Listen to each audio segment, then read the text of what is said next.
Yo, yo, yo, what's up, everybody? It's your boy Isaac, And this is your boy Bryce.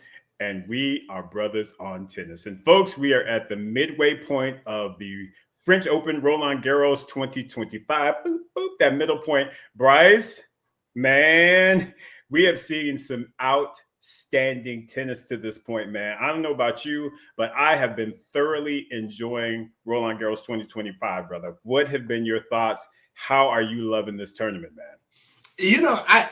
You're right. There have been so many good matches, but now this is me being a little selfish here. Uh, I'm happy that my predictions are relatively intact. I've the last couple of majors, I've kind of taken some thumbs to the dome on my predictions. So for me to have as many of my predictions still in play is a good thing. But you're right. But we knew this. We knew this going into this tournament that there were so many storylines going on that this was really shaping up to be a very, very good tournament. Absolutely, brother. It is just so good. So many good storylines. Mm-hmm. I mean, we've got so much to talk about on both the ladies and the men's side of the draw. Mm-hmm. To say that the remaining quarterfinal, semifinal, final matches are not going to be fire is an understatement, y'all. Exactly. We're going to get there, but I'm telling y'all, there is some good tennis that's about to happen over these next 6 days, bro, and I am excited about it. Absolutely. Well, let's kind of start talking about what happened this first week.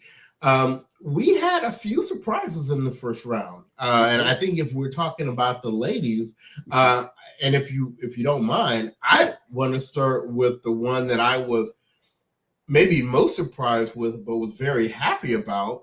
Was how Alicia Parks showed out and told Mahova, "Hold up. Wait a minute." Right?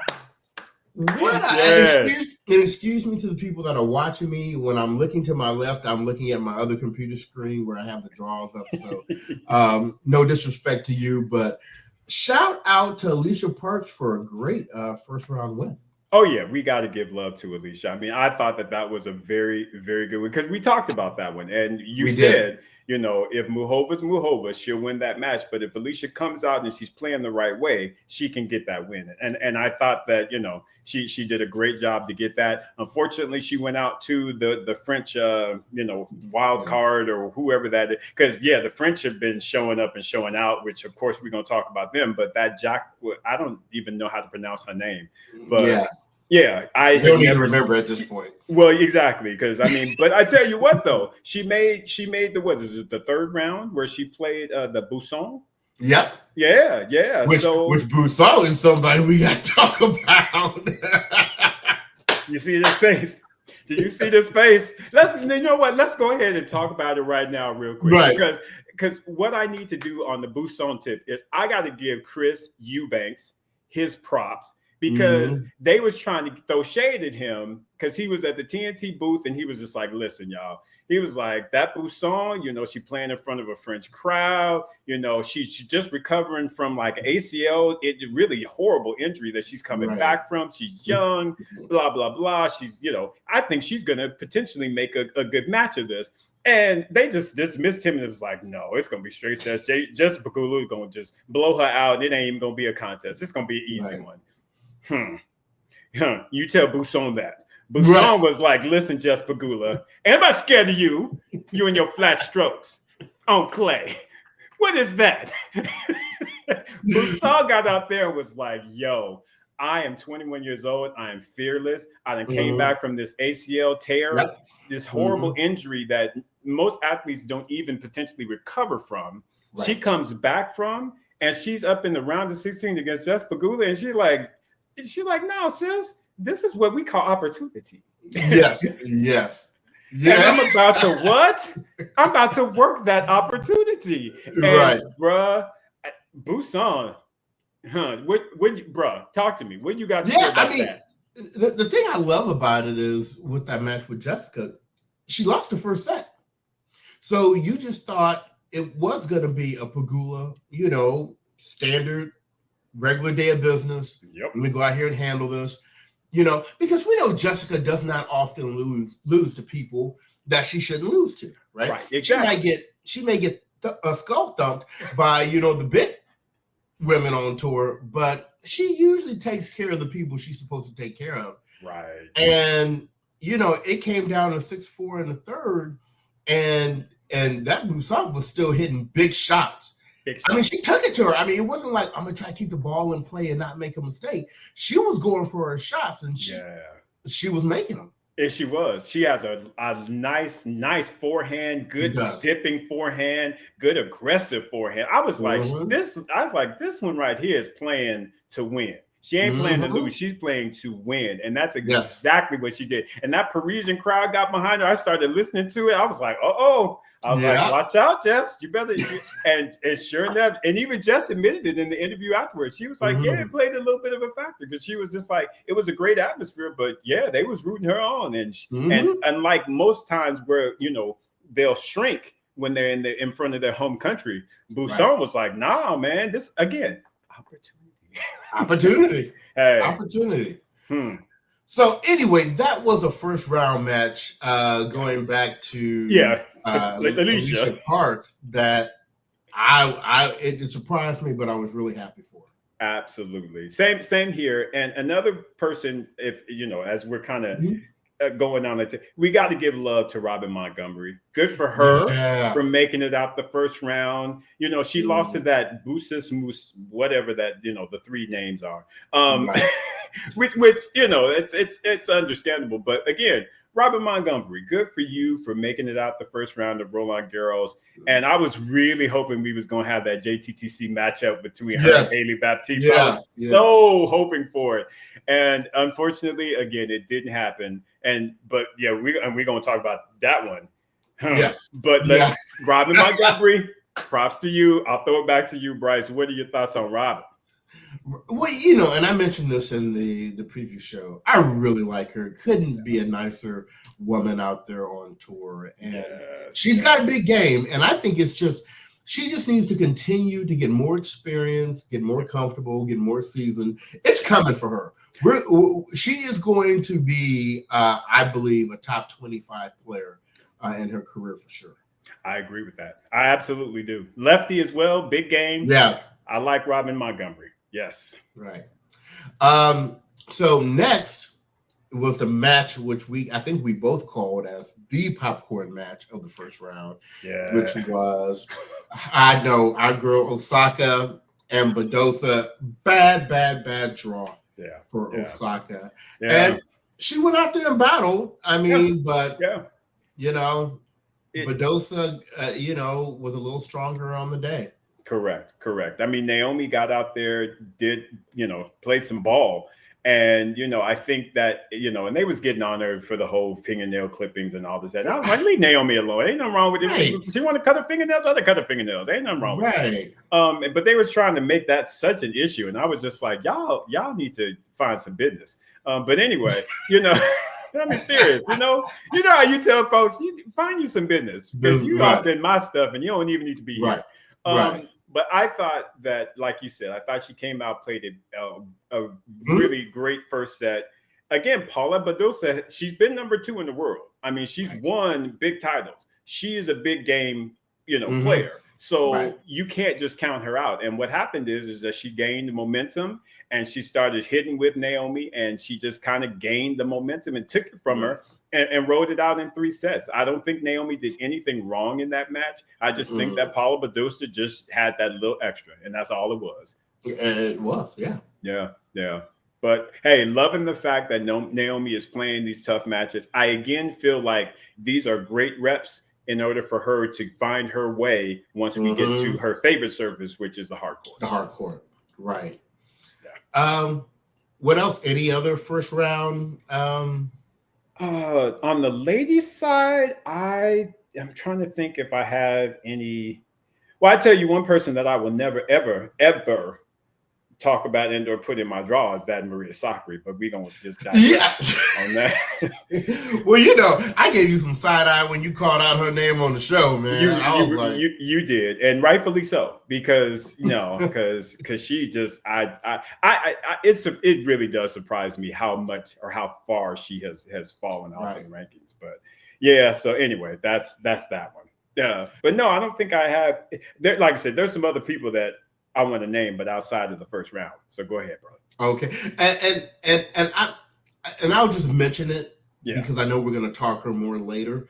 But I did want to mention Haley Baptiste because in the first round she was playing the seed. She played the dad Mike. Mm-hmm. And we talked about that first round matchup. And Haley, after losing the first set, she found some business out there, didn't she? She found some business, bro. I'm telling you, Haley Baptiste is not to be played with. Bro, let's go ahead and talk about Haley Baptiste right now because there's so much to talk about. First and foremost, I'm loving the fact that Franklin Tiafo is her coach. Yes. Mm-hmm. I am loving the fact, and I don't know that folks know this, but our coach, Eric Heckman, however you say Eric, I apologize for racking up your last name. But Eric is in the coaching box. Yep. Mm-hmm. Bruh, I'm loving that. That's a good pairing right there from a coaching standpoint, right? Come on, man. Man. It's excellent. And her game, I mean, we've seen from the beginning that she has this incredible game. And almost kind of like what I said about Robin Montgomery. We knew it was just a matter of time. These pieces will start coming together, the shot tolerance and all of that. And we saw it in this tournament. And I mean, we saw it all the way up to her almost making the quarterfinals. Correct. Yes. I mean, Haley has been, like I said, she has had an outstanding 2025 and she is on the rise. Do not be surprised if you see her in the top 16 at the Australian Open next year. I mean, in fact, I expect it. If she doesn't, I'm going to be surprised because she's playing that good at tennis. She should be in the top 20. She's got massive game. She's really adding. She's got all this great variety. I love me some Haley Baptiste. And I love the fact, and this is one thing, Bryce, that I'm really loving. And this isn't even the game part. This is more the personal part. Because Haley, when she's on court, she's kind of got to look like she looked like she mean. She looked like she I would cut you if you walk up on me wrong. But then you get her on the desk. They had her on the TNT desk. That is one of the sweetest young ladies. Yes. I just love her whole personality, her aura when she talks. I am a Haley Baptiste fan, bro. Big time. I'm really loving her. And I'm loving the fact that, again, she's got all these facets about her. And I love when they asked her, even before she went on the court against Madison, they was like, is it hard to play friends? And she was like, do we actually have friends on court? She was like, no. She said, it ain't hard. She was like, you get out there and you battle. And she was like, I want to kill the person on the other side of the net. And then once we get done, hey, we cool, boom, boom, everything's good. That, to me, speaks well to her mentality as well. Right. I'm loving me some Haley Baptiste, Bryce. Well, we're gonna keep both of our eyes on her going forward. That's for sure. Yes, but sir. You know what, man? I want to take just a few minutes. Yes. To talk about coverage change this year. Yes. TNT and True TV and Max and however you watch. Yes. But first of all. And Steve Weisman is our guy, so we love Steve always. Woo woo, Steve Weisman. Yes. But this guy from TNT, he good too. I like him. I like him a lot. Why is he spitting bars? I was like, yes, sir. Let's go. How about that? I like him. We've been known about Chris Eubanks. Absolutely. Sam Querrey is actually pretty good too. He's a lot better than I thought he was going to be. Yeah. Coco Vandeweghe is as trashy as we always figured she was. What? You act like I just said something. No, you said truth. That's what you. Okay. Spoke. All right. But I had a moment that day that they had Sloane, Coco, and Venus.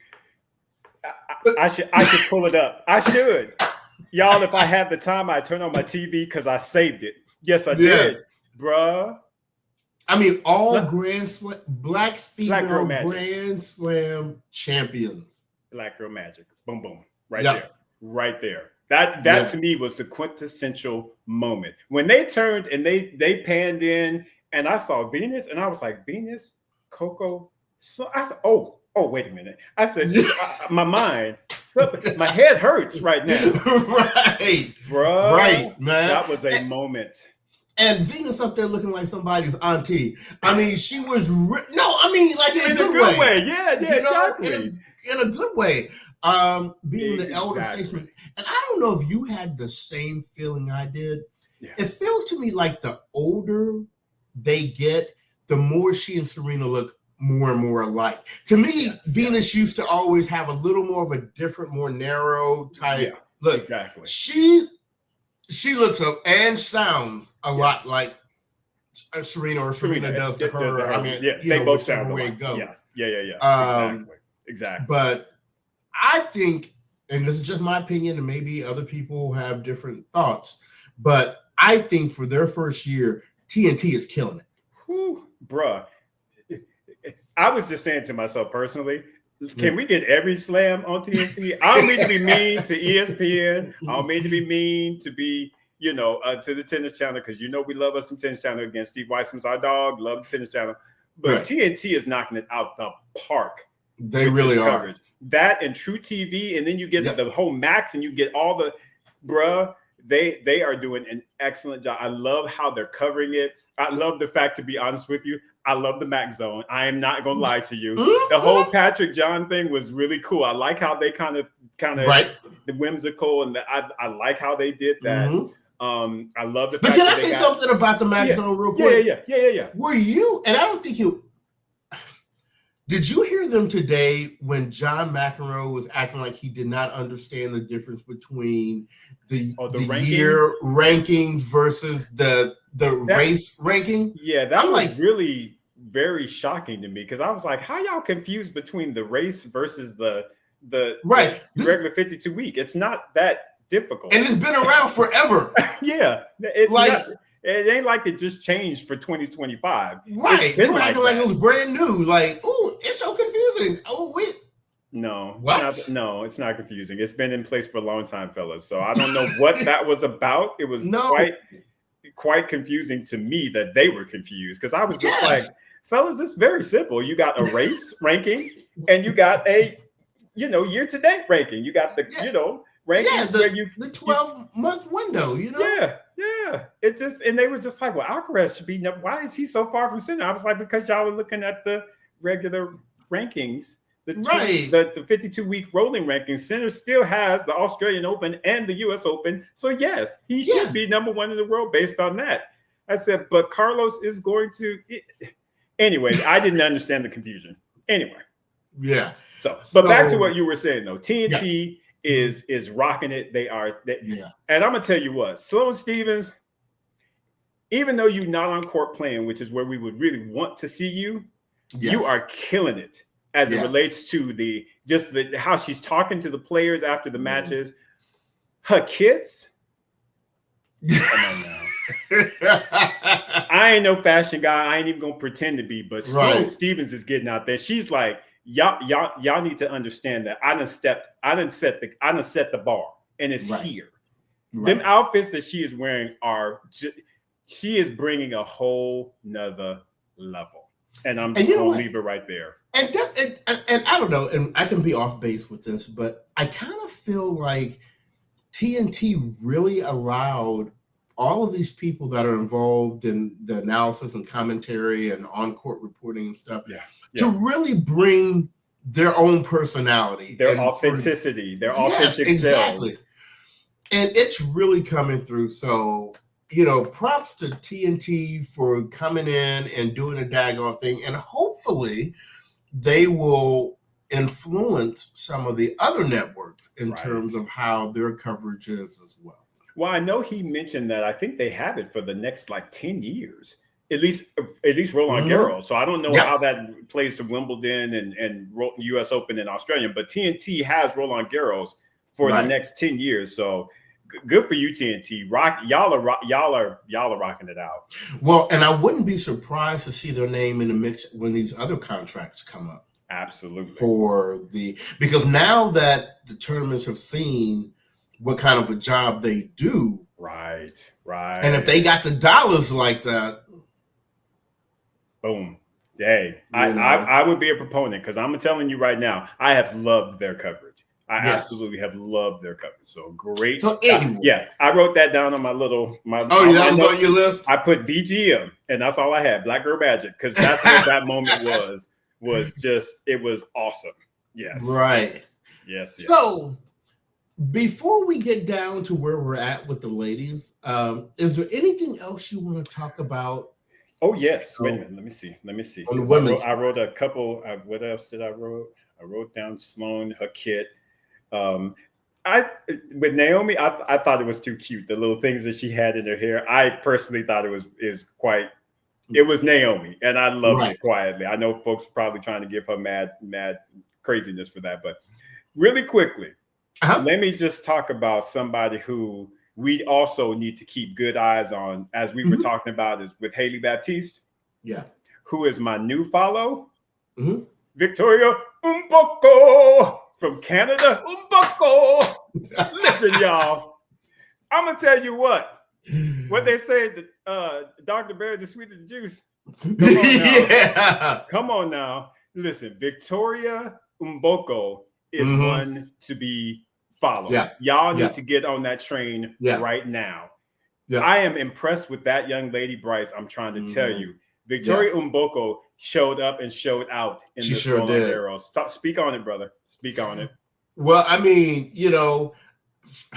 the impressive win for me was really that win that she had over what's her name? The Lise. Is that how you pronounce her name? Oh, hey, Lise. Yeah. It is.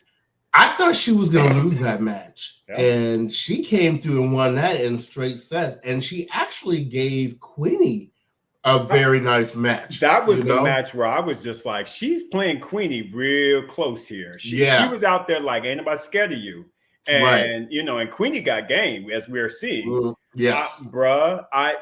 Victoria Mboko, keep your good eye out on that young lady, bro. I'm telling you, she probably looking at her other Canadians and like, y'all need to step it up. Because listen, and we got a lot to talk about on the men's side. But as far as Layla went out on the first round. Yeah. Yeah.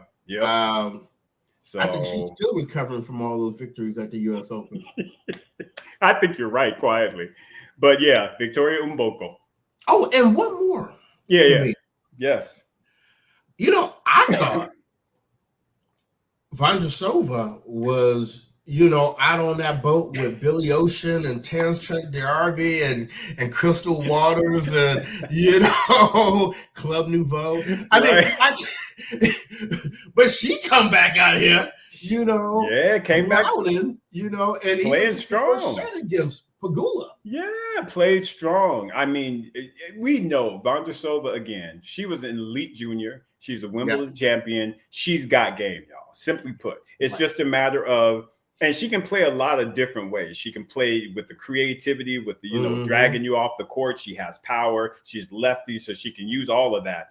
But yeah, so I like you, was very impressed with Vondrousova, and like I said, it had to have been one of those things for Pegula where, she was just exercising them demons from that Wimbledon loss that she took off of from Vondrousova when she should have won that match. So I think she probably feels a little bit more, some revenge has been settled because of that. But yeah, kudos to Vondrousova for making a nice run. And I'm gonna tell you who else really quickly. Sure. We should also give a thumbs up and props to, and that's Amanda Anisimova. I'm gonna tell you what,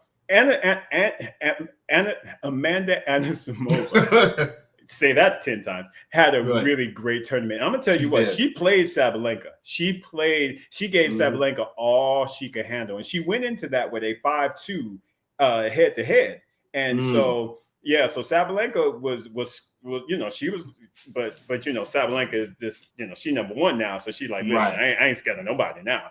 Right. But yeah, you had to think that she had a little trepidation going into that match against Amanda, and Amanda played her strong. I feel like she is another one that's really bouncing back very nicely. Same with Sonia Kenyon. Like I said, not a big fan, but you got to give Kenyon her props as well. You do. I mean, she played, in my opinion, she had a really, really good Roland Garros. So props to the Americans, both Kenin and Anisimova. I think that both of them are trending in the right direction. Right. Yeah. So with all of that background, it brings us to the quarterfinals. Yeah. And, Isaac, I don't know how you are on your page, but I had 6 of the 8. Oh, shit. You know what? I need to go and check. I forgot that.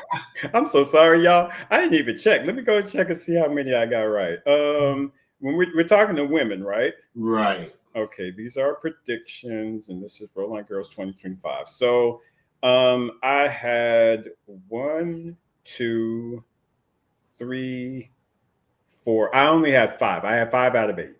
Okay, 5 out of 8. Yeah. So I'm assuming we both had Sabalenka. Yes. I'm assuming we both had Queenie. Yes. I did not have Svitolina because I thought she was going to lose to Paolini. Same here. Exactly. I had Paolini taking out Svitolina, whereas and let's really let us talk about that match. Can we talk about it? Yes. I'm gonna tell you what. Listen, Jasmine's our girl. I love me some Jasmine. She played a great match, in my opinion. That second set in that tiebreaker, as we were getting to I was like, Jasmine, I'm feeling right now, if you don't close this thing out in 2 sets, right? Because you could just tell the momentum was just, and it was like Jasmine was just like, no momentum, it's mine, and Svitolina was like, no, it's mine, and I was just like, bro, that was one of my favorite matches. I've had so many favorite matches of this tournament, but you could tell it was like if Svitolina gets out of the second set, I was like, Jasmine's going to lose this match. And sure enough, that's exactly what happened. She flipped that momentum, and it was an incredible match. I tend to wonder, and I always hate doing this, but when you look at the top 10, who is the only player? Well, actually, it's not really just her, because Andreeva now is playing with Schneider. But I think about the doubles sometimes, and I wonder, could she have had that extra that she needed in order to get over the hump in that third set, or even to close it out in 2? You always throw out these little scenarios, but regardless, for me, that was an incredible matchup. I'm gonna pass it to you. What were your thoughts on just the matchup and how Svitolina was able to come back? Well, I'm just gonna say this. I don't think, and I don't know, maybe she is getting the credit, but Svitolina is one of the best examples of the moms coming back and being almost as good, if not better, in some shots, like that forehand, than she was before she went out. The fact that once Monfils was out, she was like, okay, well, it's time for me to bring home the bacon, right? Bring that bacon, exactly. And like, Sky got baby food she need to get. Right. And so for her to be back in the quarterfinals of, Roland Garros and to take out Paolini, who was in the finals last year, great result. And we love Svitolina. I mean, that one was one of those matches where I was just like, I'm okay whoever wins. Yeah, I really am, because to me, Svitolina, again, she had already got her card because she's with Gael. She's invited to the cookout. It's all good. I'm just being honest with you folks. So for that one, I was literally like, I'm not that pressed on who I want to win. I was 50-50. I was like, let the best woman on the day win. And like I said, Svitolina was just like, once she got that momentum after that tie break, I was like, yeah, Jasmine. Yeah. So props to her. So we didn't have her winning that match. I had Swiatek Yes, I had Ostapenko because I thought Oh. Ostapenko was going to take out Rybakina to then play Iga. But let's talk really quickly about that Sure. Iga Rybakina match. Mm-hmm. Bruh. I'm gonna Right. tell you now. I know at least for me, I know I got my little issues with Rybakina because of the whole coaching thing and all of that. But I'm gonna tell you what, for the first 9 games of that match, Yeah. Rybakina was like, "Ain't nobody scared of you."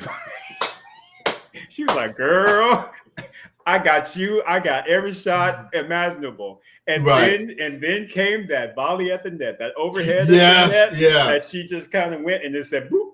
And when that happened, it was just like it's so crazy, Bryce, how momentum can just flip on you that quickly. And Iga she just started clawing, and she was just like, I'm about to get back into my Iga mode on you. Right. And I felt the same way that I did in the Paoli Svitolina match. I was like, if Iga gets the second set, I was like, she's going to run with this match, and that's exactly what she did. She found her form, and she just, in the tight moments, Iga came through. I tell you what, when Rybakina missed that volley, I know in Iga's head she was like, "Oh, that's right, you're not Ostapenko." Right, because she was playing like in the first 9 games. I tell you what, right? What she was like, no, thank you for taking Yelena out. Now, let me get that with you. Let me get that with you, right? Right. She's like, "Oh yeah, I'm playing Rybakina. I'm not playing no Ostapenko." Wait a minute. Absolutely. And we Roland Garros, please. So okay, so that's the difference we have with me having Iga and you having Ostapenko. Correct. Now, correct. I know we both had Andreeva. Yes. I had Muhova in the next one. I had Pegula. Didn't nobody have no Busson. If you had Busson, you better. I'll smack you if you dare try and get up on here and say somebody had Busson and they draw in the quarterfinals. So, listeners, don't you even try. Exactly. So yeah, everybody gets a pass on that. Yeah. And then I think we both had Keys and Coco. Yep, correct. You got it. So that's as solid of a prediction as we've had in a little bit, right? I'd say so. I think we did pretty good. We did pretty good. Yeah. So going forward, yes, since all 4 of my semifinalists are still in, Queenie, Iga, Andreeva, and Coco, I'm gonna stick with it. Well, and it's funny. I've got 3 of my 4 semifinalists, and as much as I want, no, I'm going to stick with what I got. So I had Sabalenka, right? I had Paolini, and I had Paolini taking out Ostapenko. But regardless, we got Busson versus Iga, I think, right? No. Iga's taking Svitolina. That's right. So I'm going to pick Iga as my semi. So I'm predicting Sabalenka, Iga. Okay. Yeah. And I'm leaving my bottom the same. I had Andreeva taking out Pegula. I think Andreeva will take out Busson because she's young and she don't care. She like French crowd. Anybody care about that. Right. I'm trying to do big things here. So I still have Andreeva. And as crazy as it sounds, I know y'all was like, no, you did not pick Master Keys over Coco Gauff. I did. And because I did, I'm going to stick with it. Because I'm going to tell you what. You talk about the match. I am so looking forward to watching that match, Bryce. I cannot even put it into words. And this is the reason why. Coco looks good. Coco looked like she's ready to win Roland Garros. Right. Madison Keys, Madison continues to show me that she's going to be, that she is living up to her potential finally. That match against Sophia Kenin, the old Madison would have lost that. It would have absolutely lost that match. She saved 3 match points, Bryce. Yeah. She didn't back off. She went for it. Just like she was like, you know what? She was like, wait a minute, I'm playing Sophia Kenin. I done got past Iga. I done got past Sabalenka. They had set points, all kind of points on me, and I was able to overcome them. Do you really think I'm going? No, Sophia, go sit down. And she saved those 3 match points. I am really, really taken aback by how mentally strong Madison Keys is right now. Mm-hmm. Bryce, that's gonna be a good match. That's gonna be good. It's gonna be good.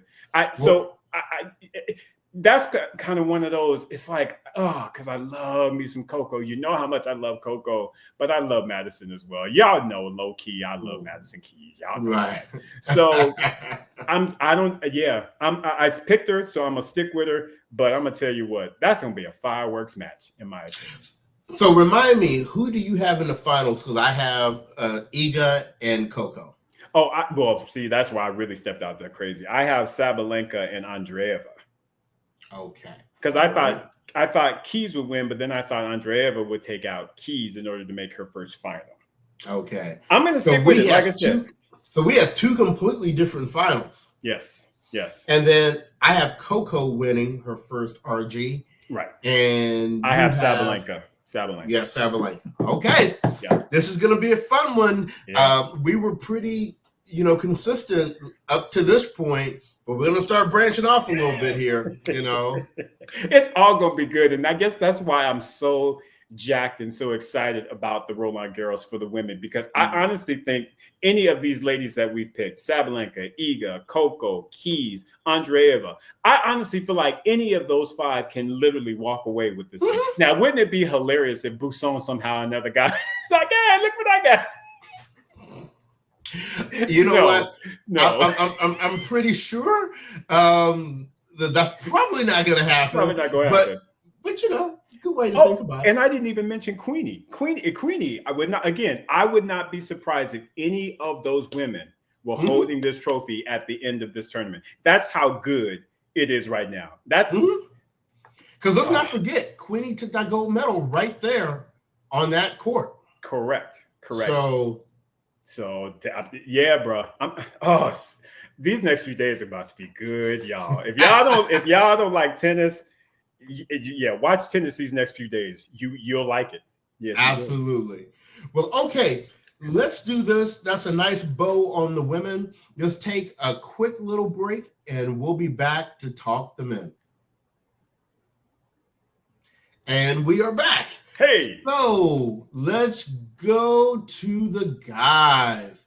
Now, Isaac, start us off with maybe what were some surprising first round results? Oh my goodness. Okay, and I'll try and be a little bit more conscious because you know me, I'll talk forever and a day.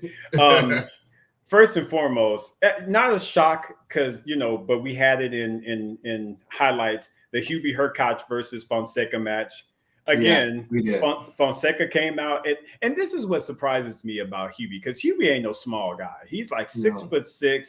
He got a big game, but he doesn't play like a big guy. He has a serve like a big guy, and he serves that way, but his natural tendency is to be very defensive. And I feel like that is what's, in my opinion, holding him back, because you could literally see Fonseca was basically hitting him off the court, and he wiped him off the court in straight sets. I thought that was going to be maybe a 4, maybe even 5-set match. Hubie, to me, literally went away, and that was a little bit disappointing to me. Bryce, what were your thoughts on that one? Yeah, I mean, I didn't know if he was a little injured still or what, but, this might be me being a little messy, but, you know where I'm going, right? I know where you're going. Absolutely. Come on now. So ever since, we'll just call him Uncle CB. Yeah, come on, Uncle. Is no longer on the team. With all of this. Yeah. So, good luck to you. Yeah. Anyway, so yes, that was a good one. Yes. But let's talk about that whole section that the C's were just like, we out. We gone. And we're talking about FAA. Yep. Cerundolo. Yup. That one. Dimitrov. Yes. And Medvedev. 4 seeds in a row. I had them all written down here. I was just like, what happened? Let's start off with Felix, because he's probably the one I'm most disappointed in. And y'all know, we be trying our best to support our boy Felix. But Felix, man, you make it hard.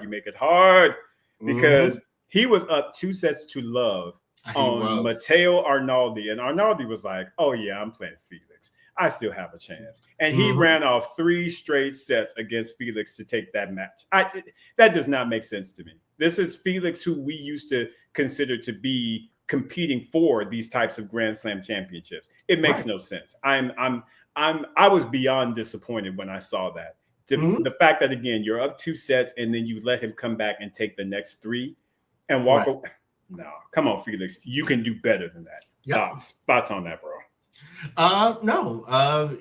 Look, I've been saying this for a while. You know, he really kind of off my radar personally. I mean, until he comes through and does something significant, I can't put no energy behind FAA. I really can't. It makes me sad because, again, he's got so much game and so much potential. But yeah, so that was tough. Grigor, again, struggling with those injuries, man. He's just something's always popping up on the injury monitor for him, which makes me sad. So with that one, you know, that was a bummer. I know that you said Medvedev. You know, that one was surprising, but he was playing what, Cam Norrie? Yeah. And Norrie, again, made the final last week, I believe, or something like that. He had a nice little run in last week's clay court tournament. Right. And Cam likes the clay. So while it was like, it wasn't totally surprising to me, if that makes any sense. What were your thoughts on it? Well, I was surprised because I just, once again, when I think of, well, number one, Medvedev has been playing better on clay the last couple of years. Correct. And Medvedev is one of those players that, you know, this is where I do group him with the top guys. Yeah. In best of 5, you know, he usually is going to figure something out. Right. You know, and for, you know, him, I mean, and it did go 5. Yeah. But, you know, he wasn't able to pull it off at the end. So that was surprising to me because I actually had Medvedev going all the way to the 4th round. Oh yeah, I think so did that actually. Yeah, so that was disappointing there. Yeah. And then I was surprised with Cerundolo. Yeah, that one was a big surprise as well. But hey, kudos to you because you pointed it out though, because you were the one that was like, keep your good eye out on Diallo, and sure enough. So can't clap, Bryce. Come on. Yeah, I thought it was a low percentage. I think I was expecting Cerundolo to make it through. Shoot, when I saw that, I had to make sure I was looking at the right Cerundolo. I know, right? I was like, is that the brother? Hell, quietly, the brother was stepped up on Alex Mickelson. It was just like, bitch, how much scared do you need her? It's like, my big bro is doing good things. I'm going to do something too. Well, when you get to that bottom half of the draw, there were a couple of Americans that missed out. I mean, Nakashima lost in the first round. But you know, you had Mickelson, like you said, went out in the first round. Taylor Fritz. That's the one. That's the one where I was just like, I had Fritz making it to my damn quarter. And he went out the first round. I said, daggone it. Mm-hmm. I did not expect that at all. But and the funny Altmaier, go ahead. Oh, yeah. No, I was going to say, and the funny thing is, a lot of the commentators have been talking about how much or how well the Americans have been doing as a whole, which is very true. It's very true. And to still think about the number of Americans that popped off in the first round. Exactly. That's what's crazy. And what's really crazy, and we'll probably have to talk about this at a future date, is Taylor's going to have to put in some work from the summer on if he expects to be the #1 American male at the end of the season. Because quietly, Ben Shelton, Tommy Paul, we'll just say that #1 because he is the one that's at the top of the race leaderboard. Tommy Paul, Ben Shelton, and now Francis Tiafoe. I'm telling you what, his little #1 American, it's at risk big time. Yeah. I mean, and I think that's all gravy for America, you know. It really is. It's such a good thing. Because how long have we been asking? Now, let's be clear now. We are still talking about, honestly, I'm not trying to be disrespectful, but we are still really talking about the second tier. I'm not seeing any of the Americans, even the ones you just named, that are consistently challenging Sinner, Alcaraz, Zverev, you know. I may give them a shot against Vera, but definitely those two. Well, yeah, but not consistently though. I mean, they're not just running up on him, you know. You're right. So, although for some reason though, Bryce, I feel like that's about to change. I really do. You? I really do. Yeah, I hope so. Yeah, I think the Americans, once we start, of course, talking about predictions and what's happened here at Roland Garros, yeah, I think we got some Americans that are about to show up and show out for the rest of this year. Those three, in fact. I think Ben Shelton is, of course, on his trajectory. Yeah. Ben is doing Ben things, and I'm loving it. Ain't nothing wrong with going out to Carlos Alcaraz. I feel like he played an incredible match against Carlos Alcaraz. And so for him to lose in 4, ain't nothing wrong with that. Ben is doing Ben things. But I'm going to tell you what, that Tommy Paul and that Francis Tiafoe. Francis acts like he got something to play for. Yeah, finally, you know. I'm going to leave it right there because we're going to talk about it more, y'all. We're going to talk about it more. But yeah, like I said, that's why I say for now, because if you get Tommy playing the way he's playing now, Francis playing the way he's playing now, and you get Ben playing the way that he's playing now, I honestly give them a very legit shot to each of them be able to consistently take out Zverev. I really do. And that's no shade on Zverev because Zverev is incredible. He's got an incredible game, but I'm loving the level that I'm seeing from those three Americans. And let me tell you this. If you throw in Taylor Fritz in that mix, we should win Davis Cup this year. We should. I mean, if they play. I mean, if that group plays, what other country can match those 4? Well, Italy. And the reason I say Italy is because that's true. Because I forgot you got Sinner. You got all the other Musetti, who's having his surgeons. You got the old school with Berrettini, who still has strong game. You got Caboli, who's trying to show some stuff. The Italians are strong. They are strong. Yeah. To me, they're strong, but they're not unbeatable. Because even if they take 2 lumps from Sinner, there are 2 Americans that can get up on Musetti. I absolutely agree with you. Absolutely agree with you. And quietly, we'll see one of those matchups as well. Exactly. Okay, before we get out of the first round matchups, I just want to ask this question. Is there something physically going on with Mahak? Because I mean, it just seems like he can't ever get it really going for more than a couple of matches, and then he has to, retire from a match. He's got something going on with his leg, and I know that they even said that they had a special person that was there to do stuff with, I just don't know that it's something. I don't know if it's chronic or it's kind of like the Badosa thing, how the back issue just kind of will come up. I think that's what's happening with Mahach, is that there's a leg issue that he has that he doesn't know how to resolve it because it's kind of reoccurring and he doesn't know when it's going to come up, but it's unfortunate when it does. That's at least how I understand it. He probably just need to cover them legs up. That's all he need to do. Stop wearing the short shorts. You're right. Shoot, don't be throwing them out there if they don't work. You know what I'm saying? Anyway. I know. And speaking of injuries, my prediction. Yes, I thought about you, man. Artefis, man, our guy, because I know you love him as well. When they said he had like a back strain, I forget what they said, but it sounds pretty. That guy. I hope it's not like what we see with Badosa. I hope it's something that he can actually completely 100% heal from. You know what I mean? But he's too young. Yeah, he's only 21, so it's or maybe not even 20. He might still be 20. I'm not really sure, but regardless. Arthur Feast played some great tennis, and for him to unfortunately then have to retire and give Rublev that victory, that one hurt.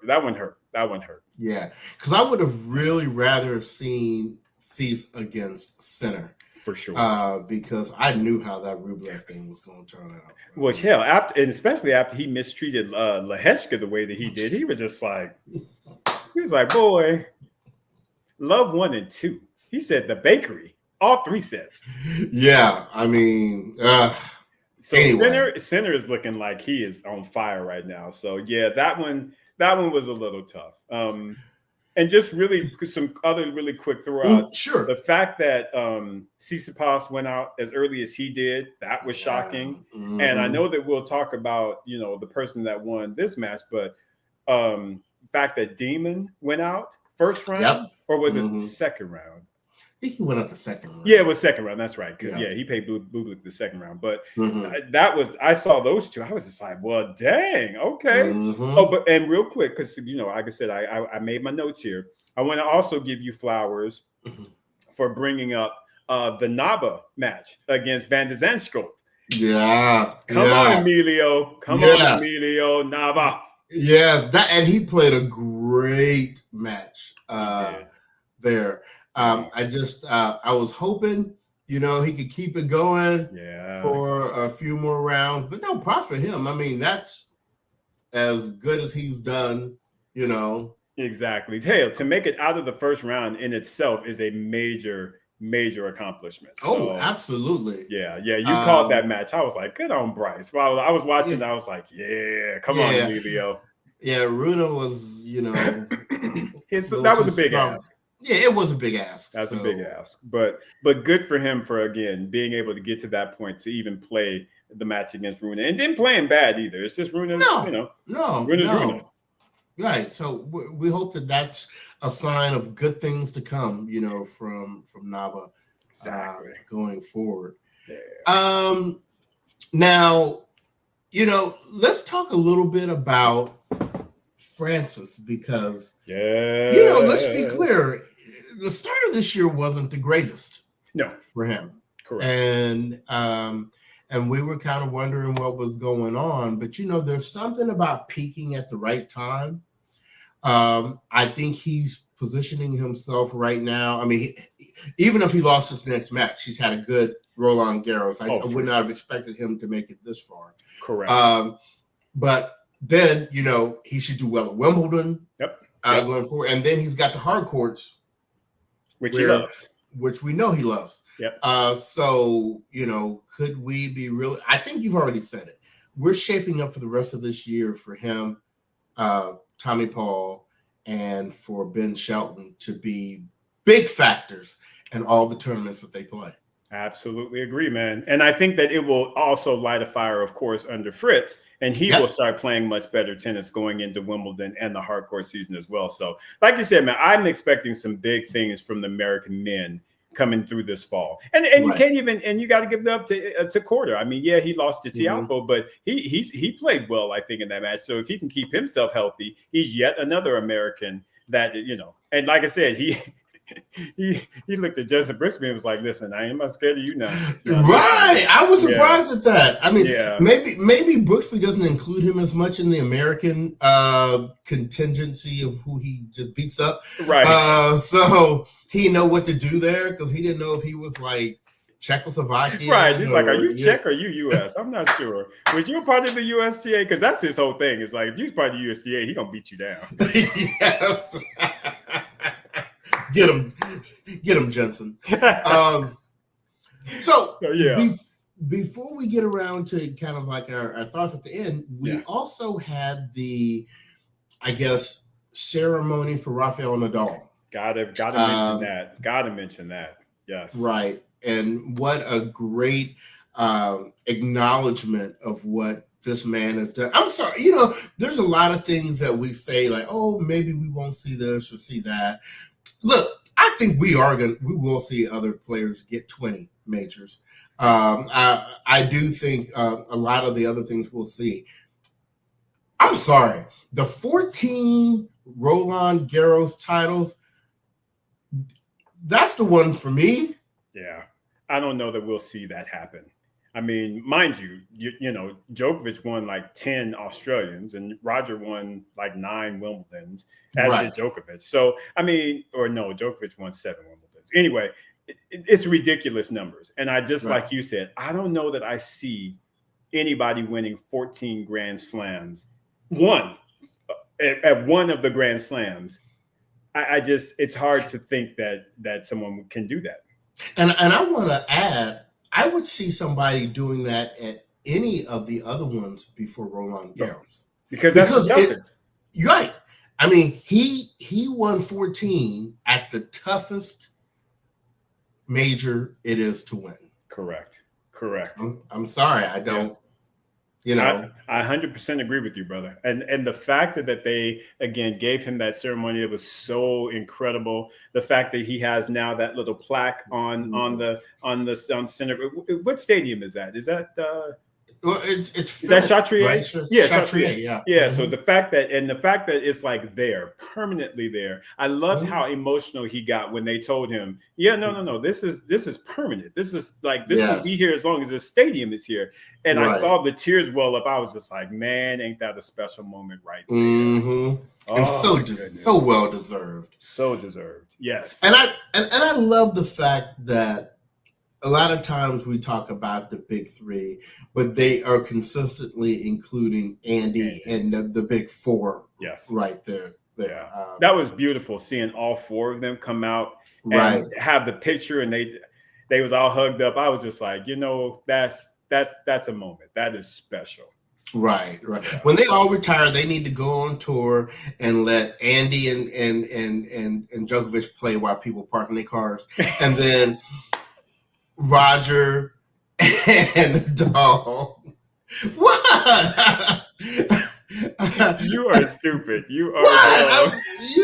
While they park in their cars. What? You gonna put Roger and Rafa first? No. No. So imagine a tour like you had mentioned this on a podcast. Imagine a tour that had the big four and you had Venus and Serena. I still have Andy and Novak first. And then Venus and Serena. And then exactly.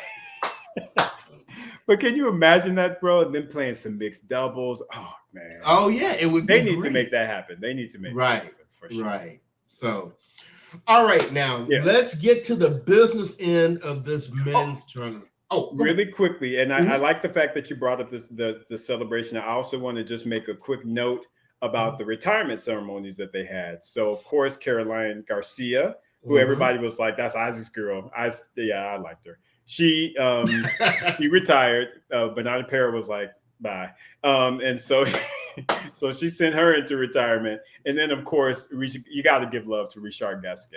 I mean, he did his thing during that whole era of the Big Four / Big Five, if you include Stan. And Richard Gasquet, one of the best looking one-handed backhands that you'll ever see in the game of tennis. The fact that he retired and they gave him his ceremony and his flowers, I thought was also very special. So I wanted to make sure that we gave them a shout out as well. Yeah, I'm glad you did mention that. Yes, sir. Yes, sir. So to the final 8, I didn't even count. So I have 1, 2, 3, 4. I have 5 of the 8. I am 5 again. I'm 5 and 5, men and women. Well, let's see where we differed. So I think we both had center. No, I had Feast. Remember, that's where I stepped out there all crazy. I was stepping out there crazy. That's I had right. Feast. Yes, I had Feast. Okay. So then next I had Draper, who. Yeah, I had Demon. Okay, so we both missed that one. But for a moment, shout out to our guy Rick. I saw you send us a message earlier today.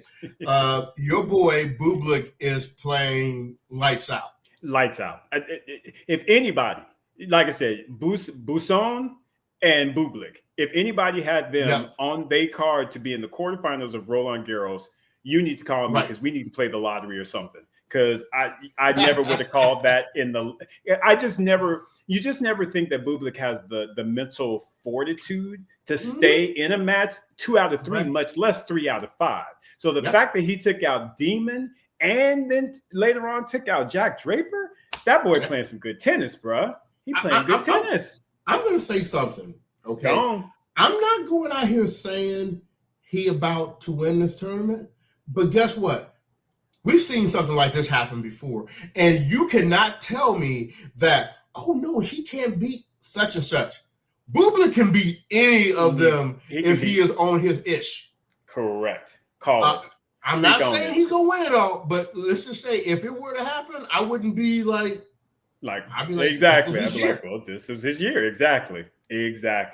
So, so shout out to Rick, Good job. Your boy is doing some big things. Yeah, and I don't know why you like him so much because you all team one hand and he got two in the backhand. But anyway, we can talk about that later. So Zverev, I had as my third. Yes, I think we both had Zverev and Djokovic, right? And Djokovic, right? Yes. And then we both had Musetti. Correct. Okay. Now I had Fritz. I had Fritz as well. Okay, so that's where I had Rude. Yeah, I had Tommy Paul. See, that's why you was giving me all that stuff. Don't you respect Casper Ruud? I said, yeah, I respect Casper Ruud, but Tommy Paul bringing a new level. And, but you know what? We didn't talk about that, did we? No. Once again, injury. I mean, kudos to Casper for riding it out, because I know everybody was like, "Oh, he got drove 1-0, 1-0." No, he didn't. He was hurt. He got hurt in the second set, and just decided, I'm just gonna play it. I'm not going to hurt it. I'm not 100%, and I can't win not being 100%. So it was unfortunate for Casper, but we still like Casper. He's all good. Yeah. And then the last one for the eventual champion, Alcaraz. Exactly. Speak on it, Bryce. Speak on it. I'm just saying, when they were showing Sinner's match day, and they were showing like the people he's lost to in the last year, and it was like he had like 3 losses to individuals, but then 4 losses to Alcaraz. Alcaraz is like, bring it. He was like, bring it all day, every day. And by scared of you, you can have that number 1 against your name all you want. I am going to take it to you every time we come on this court. Especially if it's a major. Especially if it's a major. Come on, man. Listen. I mean, because all I want to do is I just want to quickly go back to the Italian Open final, where he was very clear about what time it was. It was. Thank you. And honestly, Bryce, like I said, I'm gonna give Sinner love because, like I said, we didn't pick him. Right. I know you had Draper. I had Feast going through. I'm updated. I honestly feel like Sinner will make the final. I really do. Mm-hmm. The way that he has been playing, the way that he demolished Lehechka, took down Rublev today. I honestly feel like he is playing very similar to how he played in the what tournament was that? Was that Madrid or Rome? I know it was Rome. It was the Italian. Yeah. And so for me, so if we're going through, so right now we've got what on the quarterfinals? So we got Sinner versus Bublik. That's right. Sinner versus Bublik, Zverev versus Djokovic. For me, like I said, yes, Sasha could potentially win that match, but there is absolutely no way I'm putting good coins on him doing so. Right. We don't spend our money like that, folks. So I believe Sinner will make it through that matchup. I'm holding true to Zverev beating Djokovic. Who did you pick? Did you? Zverev. Okay. So we were consistent there. So is that and is that the same for you up top on the? Yeah, because I had the only person that I thought was going to take Sinner out was Draper. Gotcha. That's right. So I had Draper going through. So now that Draper, and once again, shout out to Draper, played a great tournament, did not play badly against Bublik. No. I mean, he just ran into one. Exactly. And sometimes that happens. Right. So Sinner, I have now, I'm gonna change that and have him going through to the finals. Yeah. Oh, I'm sorry. Well, against Zverev. Okay. Then I'm keeping my bottom the same, which was going to be Musetti against Alcaraz. And that's who I have as well. Same here. Well, you know what? Wait a minute. So, Are you calling Tommy? No. Listen, okay. Now I love Tommy is my Alcaraz. Tommy, they are my boys. They are on my varsity squad. Right. But and I'm sorry to take so much time, y'all. But simply put, I just think that everything that Tommy does, Alcaraz does just better. Yes. Forehand, backhand, volleys at the net, drop shot, serve. Carlos just overall athleticism. Mm-hmm. Carlos just does it better. So for me, it's going to be a tough ask for Tommy to get that victory. I honestly think it will go 4, and I think that Alcaraz will take that match. Who I'm actually thinking of changing my mind on is that Tiafoe Musetti, because I'm telling you what, Bryce, right now, Tiafoe is playing some inspired tennis. He And really is. if he is bringing that type of level to the court, Mm-hmm. and he got that flat backhand. I know Musetti's good at shaping and making it high, but Francis got that flat backhand, and that ain't gonna do nothing. That ain't gonna do nothing. Right. And I just, from a matchup standpoint, bro, I am literally considering changing my pick because I picked Musetti. Yeah, me too. I picked Musetti, and you know what? Okay, I picked him. I'm gonna stick with him. But I'm gonna tell you what.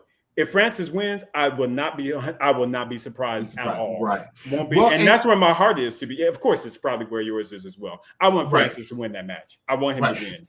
And that's what Chris Eubank said today. You know, he was like, same game plan that he used against Altmaier. Exactly. You know? Exactly.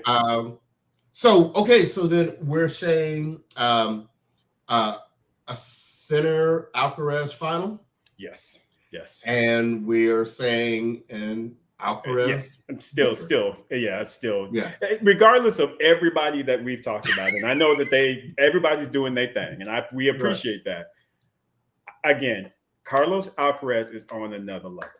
He is. He has another gear, and if he's playing Tommy, Tiafoe, Sinner, Djokovic, Zverev, I don't care who it is. He is going to be able to go to that gear that's going to allow him to differentiate himself and win this title. I 100% believe that. So for me, it doesn't change the fact that all of the guys are playing some inspired tennis. But at the end of the day, Carlos Alcaraz, to me, it's his to lose. Right. I agree with you. I totally agree with you.